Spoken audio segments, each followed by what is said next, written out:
Thank you, Majority Leader Schumer, for allowing us to be here to speak about these important priorities. Since last February, when the first case of the COVID-19 hit the state of Washington, actually in Everett, Washington, and then was followed by a nursing home outbreak, we have had to focus on the needs of delivering people the type of support they need, and to also think about the impacts on our economy.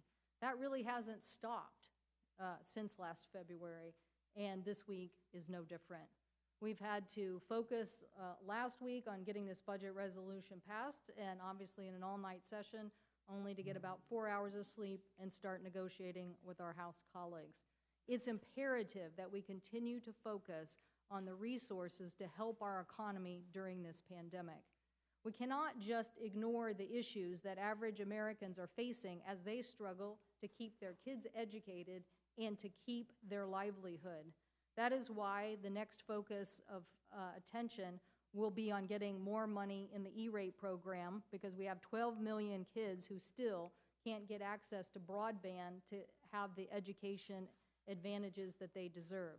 We have to continue to focus on our airline sector, which is basically about 5% of our GDP. We need to focus on aviation manufacturing, where we've lost already 100,000 workers, and the potential is to lose another 200,000 workers.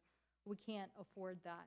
And we have to remain focused on Amtrak and Amtrak services, because there are communities already that are suffering economically because they no longer have service. Literally, we have to keep America moving.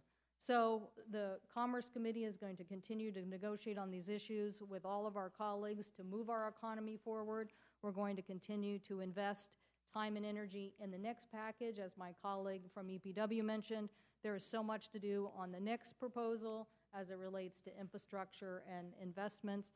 But this last year has been nonstop. And there have been many things that have faced us as we've negotiated, sometimes losing track of day and time, but we continue to negotiate, and this week will be no different. And now I'd like to turn it over to my colleague, Senator Menendez.